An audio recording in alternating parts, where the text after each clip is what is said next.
દુબઈથી મુંબઈ જતી ઇન્ડિગોની ફ્લાઇટ જે છે, આમાં પાયલટને જે આનું લગેજ એરિયા છે ત્યાં સ્મોક ધુવાની શિકાયત જણાતા અને સીસીટીવી વાના જે પણ કેમેરા છે આમાં જો એવું લાગ્યું છે કે ત્યાં સ્મોક છે, આને માટે રાજકોટ ઇન્ટરનેશનલ એરપોર્ટ ઉપર ફ્લાઇટની ઇમરજન્સી લેન્ડિંગ કરવામાં આવી છે.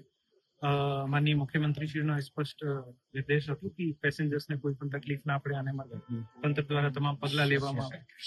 તંત્રને 40-45 મિનિટ પહેલાની જાણ થઈ અને તમામ private hospitals, medical colleges, AIIMS, તમામ ડોક્ટર્સ, તમામ પેરામેડિકલ સ્ટાફને અને અલર્ટ ઉપર મૂકવામાં આવ્યા હતા. 70 થી વધુ એમ્બ્યુલન્સીસને એરપોર્ટ માટે રવાના કરવામાં આવે, ફાયર ટેન્ડર રવાના કરવામાં આવે. ફ્લાઇટ અહીંયા સદનસીબે લેન્ડ થઈ છે અને ફ્લાઇટમાં અત્યારે વિઝિબલી કોઈ પણ ફાયરનો બનાવ બન્યો હોય એ જણાતું નથી. ફ્લાઇટનો અંડર એક્ઝામિનેશન છે, અત્યારે ચેકઅપ થઈ રહ્યું છે અને પેસેન્જર્સને તમામને અરાઇવલ એરિયામાં જે છે આને રેસ્ટ કરાવી રહ્યા છે, અત્યારે રિફ્રેશમેન્ટ વગેરે આપી રહ્યા છે. ઇન્ડિગોના ઓથોરિટીઝના જણાવ્યા મુજબ લગભગ 7 વાગે જે છે ઇન્ડિગોનું બીજું પ્લેન અહીંયા મુંબઈથી આવે છે અને પછી આ પેસેન્જર્સને લઈ જશે.